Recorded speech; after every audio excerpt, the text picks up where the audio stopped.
नमस्कार, आप देख रहे हैं हिंदुस्तान मेल न्यूज और आइए रुक करते हैं आज की खबरों की ओर। दिलजीत दोसांझ शो के आयोजकों के खिलाफ नगर निगम दर्ज करवाएगी एफआईआर।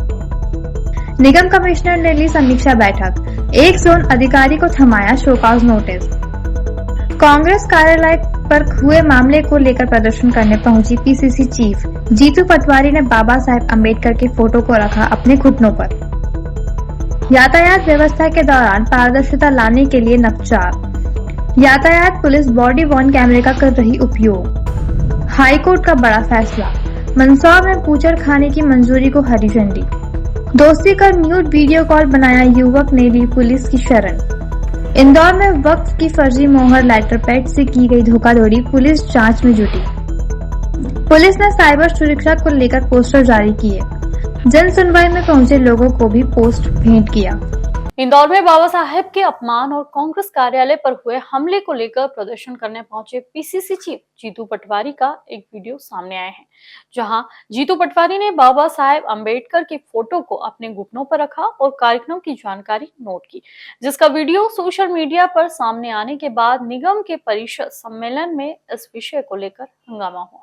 दरअसल इंदौर के पुलिस कमिश्नर कार्यालय पर जिला और इंदौर कांग्रेस प्रदर्शन करने पहुंचे थे, जहां पीसीसी चीफ जीतू पटवारी सहित कई नेता डीजे की गाड़ी पर चढ़ गए थे, जहां उन्होंने प्रदर्शन की जानकारी नोट करने के लिए बाबा साहेब अम्बेडकर के फोटो का सहारा लिया और फोटो को घुटनों पर रखकर फोटो के पीछे कुछ लिखा, जिसे लेकर भाजपा ने यह वीडियो सोशल मीडिया पर जारी किया।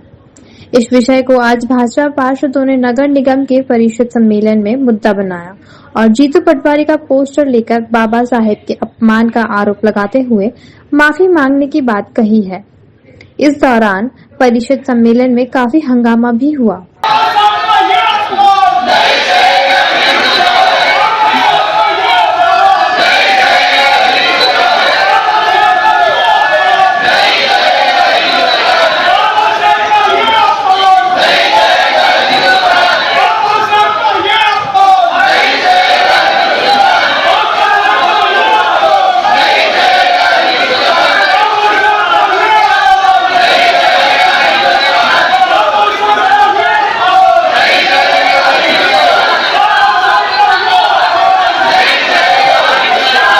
यातायात व्यवस्था के दौरान किसी भी तरह के वाद विवाद की स्थिति से बचने के लिए यातायात पुलिस कर्मियों को बॉडी कैमरे उपलब्ध करवाए गए हैं।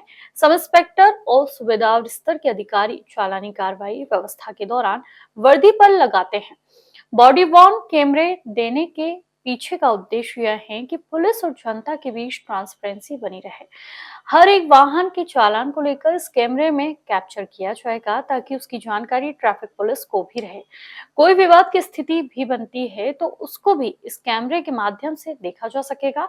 बॉडी वॉर्न कैमरे से ट्रैफिक पुलिस को काफी मदद अपने कार्य में मिल रही है। ये जितने भी कर्मचारी अधिकारी हैं, विशेष रूप से अधिकारियों को बॉडी वॉर्न कैमरा दिया गया है और उनको पहन करके ड्यूटी करनी है, क्योंकि बार बार यातायात पुलिसकर्मी या किसी भी पुलिसकर्मी की शिकायत आती है, तो यदि वो बॉडी वॉर्न कैमरा पहने रहेंगे तो उसकी रिकॉर्डिंग होती रहती है।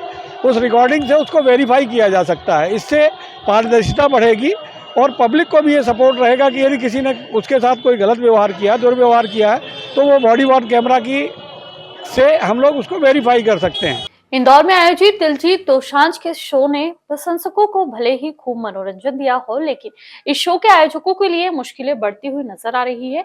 इंदौर नगर निगम ने शो के आयोजकों पर मनोरंजन कर बकाया होने पर गंभीर रुख अपनाने की योजना बना ली है। नगर निगम के राजस्व समिति प्रभारी निरंजन सिंह चौहान ने बताया कि आयोजकों को टैक्स भुगतान के संबंध में शो से पहले और बाद में नोटिस जारी किए गए थे। हालांकि आयोजकों की ओर से अब तक कोई पहल नहीं की गई है। इस लापरवाही के चलते नगर निगम ने अब आयोजकों के खिलाफ एफआईआर दर्ज कराने का निर्णय लिया है, जिसमें आयोजकों के द्वारा अब तक नगर निगम को सीए की रिपोर्ट तक नहीं भेजी गई है। हम उसमें वास्तविक में शुरू दिन से जब से कार्यक्रम हो रहा था वो विश्व स्तरीय कार्यक्रम था, इसलिए हमने शुरू दिन से उनको नोटिस दिया था, उनसे समय समय पर बात करी और उन्होंने हमसे प्रॉमिस भी करा था। वो प्रॉमिस करने के बाद वो दिलसान का इतना बड़ा राष्ट्रीय कार्यक्रम था, इसलिए उस कार्यक्रम में हमने व्यवधान नहीं डालते हुए, महापौर जी की भी यही इच्छा थी और उनने हमसे प्रॉमिस भी कर लिया था कि इसमें जो भी मनोरंजन कर बनेगा वो हमको देंगे।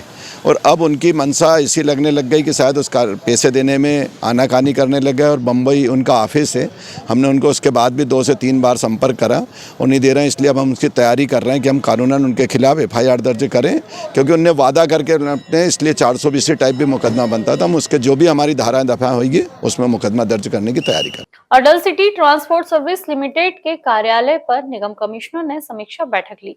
काम में लापरवाही मिलने पर जोन 5 के एक अधिकारी को शो कॉज नोटिस दिया, वहीं 2 जोन के प्रभारी को हटाया गया है। निगम कमिश्नर शिवम वर्मा ने बताया कि मुख्यमंत्री जन कल्याण अभियान के तहत जितने भी आवेदन मिले हैं उनकी समीक्षा की जा रही है, साथ ही निराकरण भी किए जा रहे हैं। निगम द्वारा यह भी कोशिश की जा रही है कि सभी पात्र हितग्राहियों को लाभ मिले। सभी जो हमारे आवेदन प्राप्त हो रहे हैं, हमारे वार्ड वाइज शिविर आयोजित हो रहे हैं, उसमें कितने आवेदन प्राप्त हुए, कितने निराकरण हुए, इसके संदर्भ में सबसे जानकारी ली गई है। हमारे कैंप्स आयोजित हो रहे हैं, उसमें निराकरण भी किया जा रहा है। लेकिन हम लोग ये प्रयास और करें कि ज़्यादा से ज़्यादा, क्योंकि इस पूरे अभियान का उद्देश्य और माननीय मुख्यमंत्री जी के स्पष्ट निर्देश है कि कुछ योजनाएं जो सैचुरेशन की, उसमें सैचुरेशन होना चाहिए, उसमें भी कोई भी पात्र व्यक्ति छूटना नहीं चाहिए इस अभियान के बाद। तो हमारी भी कोशिश यही है और नगर निगम निरंतर से प्रयास कर रहा है कि कोई पात्र व्यक्ति छूटे नहीं। और इसके साथ साथ आयुष्मान कार्ड बनाने का भी कार्य चल रहा है, उसमें भी उसका भी समीक्षा की गई। उसमें 2 जोन में कुछ हमको प्रगति कम दिखाई दी और कुछ संतोषजनक जवाब भी नहीं दिए गए। तो वहाँ पे 2 जो कर्मचारी थे, अधिकारी थे, उन पर कार्रवाई भी की गई है, उनको हाजिरी मुक्त किया गया है। मध्य प्रदेश हाईकोर्ट ने मंदसौर नगर पालिका के उस फैसले को खारिज कर दिया है जिसमें धार्मिक नगरी का तर्क देते हुए बूचड़खाने की NOC देने से इनकार किया गया था। याचिकाकर्ता साबिर हुसैन ने 2020 में NOC के लिए आवेदन किया था, जिसे नगर पालिका ने यह कहते हुए अस्वीकार कर दिया कि मंदसौर को पवित्र नगरी घोषित किया गया है। हाईकोर्ट ने अपने फैसले में स्पष्ट किया है कि राज्य सरकार की अधिसूचना केवल भगवान पशुपतिनाथ मंदिर के 100 मीटर के दायरे में लागू होती है, न कि पूरे शहर में। अदालत ने नगर पालिका को निर्देश दिया है कि सभी पर्यावरणीय नियमों का पालन करते हुए NOC जारी की जाए। यह फैसला धार्मिक मान्यताओं और संवैधानिक अधिकारों के बीच संतुलन का उदाहरण है। इंदौर के कनाडिया क्षेत्र में पुलिसकर्मी से कार छीनने की कोशिश करने के मामले में एक महिला और 4 अन्य लोगों पर FIR दर्ज की गई है। जानकारी के मुताबिक यह घटना रात के समय कार की चेकिंग के दौरान हुई थी। पुलिस ने बताया कि आरोपियों ने रास्ते में कॉल करके अपने अन्य साथियों को बुलाया और फिर कार जबरदस्ती ले जाने की कोशिश की। इस दौरान पुलिसकर्मी से मारपीट भी की गई। बाद में पुलिस ने शासकीय कार्य में बाधा डालने और मारपीट का केस दर्ज किया है। कनाडिया पुलिस के अनुसार थाना प्रभारी सोनू गुर्जर की शिकायत पर पूनम शुक्ला, प्रशांत गोटी, आयुष गोटी, राहुल ग्रोवर और अमर शुक्ला के खिलाफ केस दर्ज किया गया है। इंदौर में विभिन्न तरह से ऑनलाइन धोखाधड़ी के मामले सामने आ रहे हैं। निजी कंपनी में काम करने वाले कर्मचारी द्वारा क्राइम ब्रांच में एक शिकायत की गई, जिसमें पहले तो एक युवती द्वारा ऑनलाइन दोस्ती की गई और फिर उसके बाद वीडियो कॉल के माध्यम से न्यूड वीडियो बनाकर ब्लैकमेल किया जाने लगा। पूरे मामले की जानकारी देते हुए एडिशनल DCP राजेश दंडोतिया द्वारा बताया गया कि निजी कंपनी में काम करने वाले एक युवक द्वारा शिकायत की गई है कि पहले उसे एक व्हाट्सएप पर मैसेज आया जिसमें लड़की द्वारा उसे दोस्ती की गई और फिर दोस्ती में फंसने के बाद न्यूड वीडियो कॉल किया गया, जिसमें लड़की ने सारे कपड़े उतार दिए और फिर वीडियो के स्क्रीन रिकॉर्ड के नाम पर फरियादी युवक से रुपए की डिमांड की जाने लगी। लड़का काफी घबरा गया था और उसके बाद में अन्य विभाग से भी उसके पास कॉल आए और कहा गया कि आपने अपराध किया है, आपको रुपए देना होंगे, नहीं तो आपके खिलाफ केस दर्ज कराया जाएगा। इसके बाद युवक ने पूरे मामले की क्राइम ब्रांच में शिकायत की।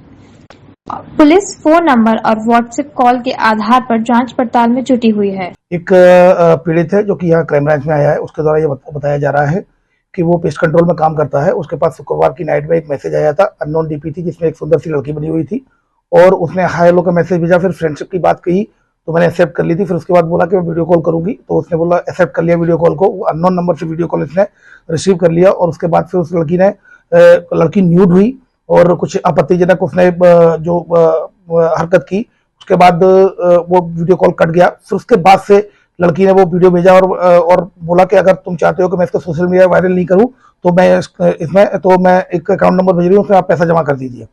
उसके बाद फिर इसके दूसरे नंबर से कॉल आया कि मैं यूट्यूबर बोल रहा हूँ, आपका जो एक वीडियो है यूट्यूब पर अपलोड करने के लिए आया, अगर आप चाहते हैं कि इसको मैं यूट्यूब पर अपलोड नहीं करूं तो एक अकाउंट नंबर भेज रहा हूं, उससे पैसे जमा कर दिए। उसके बाद फिर क्राइम ब्रांच इंस्पेक्टर का भी फोन आया है कि एक लड़की बैठी हुई जो आपके खिलाफ कंप्लेंट करा रही है, अगर आप चाहते हैं जेल जाना नहीं चाहते तो कुछ पैसे जमा कर दीजिए। अभी फिलहाल इससे अमाउंट मांगा जा रहा है, इसने अमाउंट दिया नहीं, ये तुरंत क्राइम ब्रांच में आ गया, इसे संपर्क किया क्राइम ब्रांच में। अभी फिलहाल हम इसमें होल्ड पे है, अगर इससे कोई कॉल आता है, अभी कॉल आ रहे हैं, वो नंबर ले लिए, इसके अलावा कॉल आता है तो देखते हैं, आइडेंटिफाइड करते हैं कि कौन सी क्राइम ब्रांच है ये, क्योंकि ये एक प्रकार का फ्रॉड है जो कि सेक्सटॉर्शन के नाम से होता है, और ये सेक्सटॉर्शन और न्यूड वीडियो कॉल फ्रॉड होता है। This is the second highest cyber fraud in India. Bharat में ये दूसरे नंबर पर लगभग 24 से 25% इस तरह की घटनाएं होती है, जिससे पीड़ित काफी अपने आप को ह्यूमिलिएट महसूस करता है।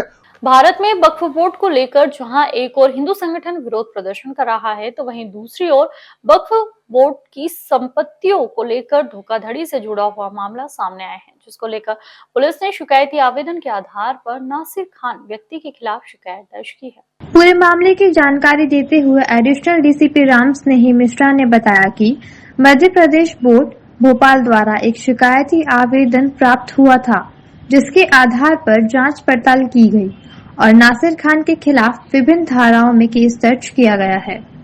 शिकायती आवेदन में बताया गया है कि वक्फ मोहरे और लेटर पैड का गलत उपयोग करते हुए कई संपत्तियों के साथ धोखाधड़ी की गई है। साथ ही होलकर कॉलिंग के नाम पर कई ऐसी मोहरे बनाई गई है जिनका उपयोग धोखाधड़ी के लिए किया जा रहा है।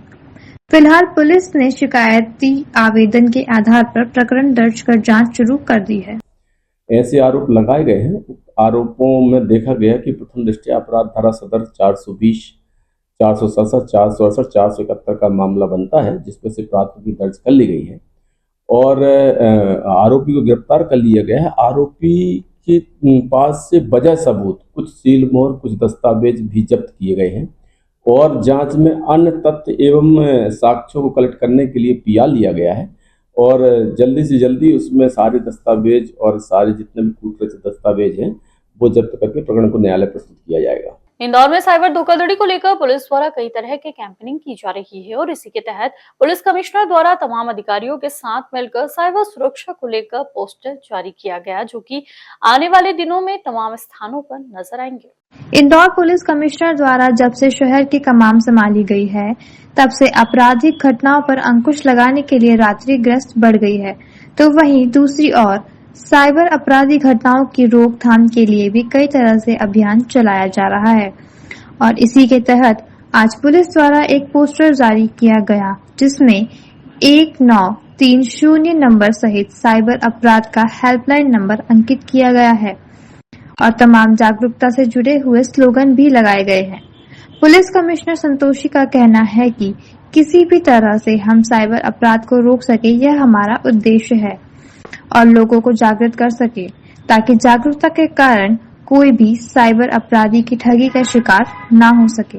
दो चीज़ें आज वो किया है। एक तो हम लोगों ने साइबर फ्रॉड से लोगों को सचेत करने के लिए, उनको अवेयर करने के लिए पैम्फलेट, पोस्टर और स्टिकर्स जारी किए हैं।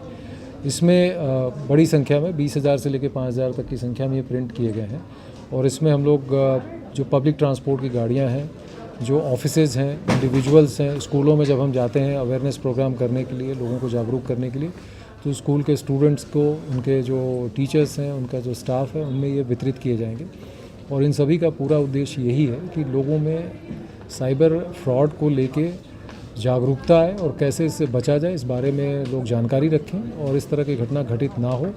और अगर ये प्रयास कोई करता है तो तत्काल वो पुलिस को सूचित करें ताकि इस पर हम कार्रवाई कर सकें।